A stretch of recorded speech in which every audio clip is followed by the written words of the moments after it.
be able to place it on the ground with an accuracy of about 1 millimeter. And they're able to do it with these two huge trucks that move these dishes around. The dishes themselves weigh 100 tons. And so these 22-wheel vehicles made in Germany, named Otto and Lore, they moved the telescopes around. We were able to meet one of the operators. He explained how that worked. There's also a lot of data that they need to collect, but in addition, there's a lot of mathematical calculations that relate to putting the different dishes into this right phase. They have to adjust the signals because one dish is going to be a few meters farther away from the target than the next dish. And so they have to correct for that. And so they're making something like 17 quadrillion operations a second to be able to achieve that. So they have some pretty fancy computers up there that we were able to see.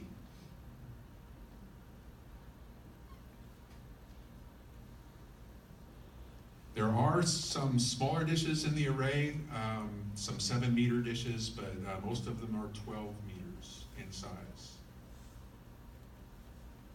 And there we are wearing our supplemental oxygen at the high side. Everybody's happy until we get our car stuck in the snow. And we tried our best to get it out. We had to be winched out, and we almost missed our flight out of the country. Almost. So yeah, there are a couple of eclipses coming to Chile in the near future, and then one after that coming to Antarctica. 2019, that eclipse is in July, I believe, and then 2020 is in December. And so Chile's all getting ramped up for their solar eclipse, kind of like we did for 2017.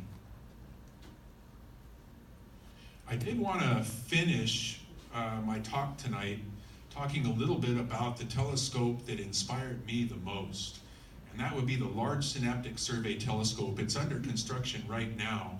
They're anticipating first light in 2020 and full operations to begin the beginning of 2022. This is a different kind of a telescope. It's a survey telescope, and I'd like to take a moment to tell you how this is different.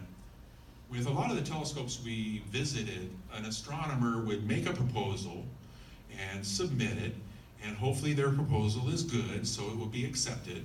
About 1 in 4 are accepted for some of the telescopes we visited. And then they would get telescope time and do their research, and hopefully it's not cloudy that night.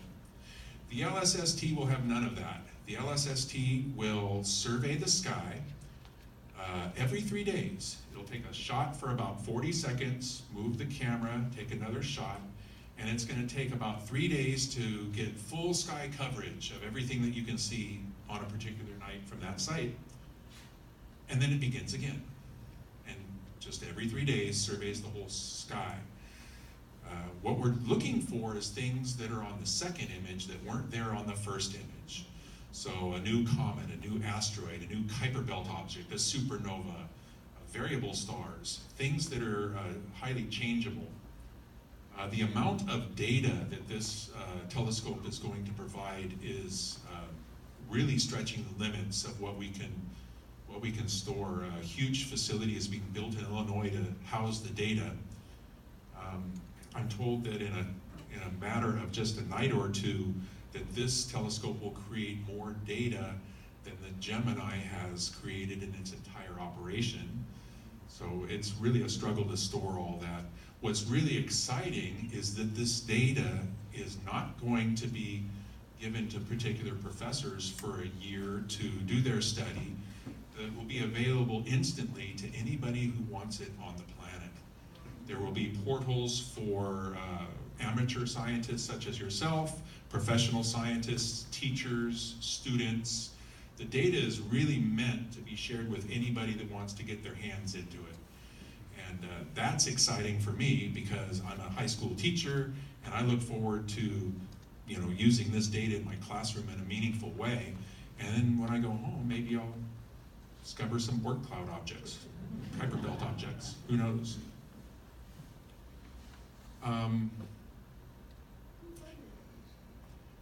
The LSST is funded by the National Science Foundation if I'm not mistaken, and sometimes I am, this is entirely an American effort.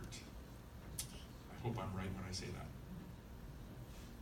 that. The ASEP program, Astronomy in Chile Educator Ambassador Program, is looking for its next cohort. And so we're accepting applications from people who do astronomy outreach that are interested in going to Chile.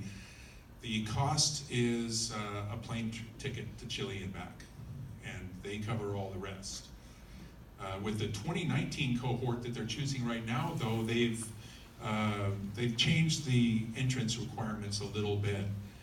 5 of the positions for Americans will be open competitively, just as they always have been.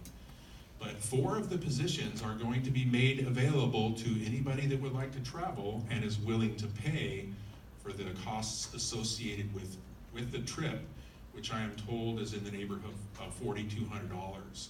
And those will be available on a first-come, first-served basis, as long as you can state that you can fulfill the obligation of sharing the message with different presentations once you return to the United States, as I'm doing right now. So, you guys should do this. So if you're interested in any additional information, here's some of the different telescopes that we visited and their websites. And I would like to take a little time to see if there's any questions.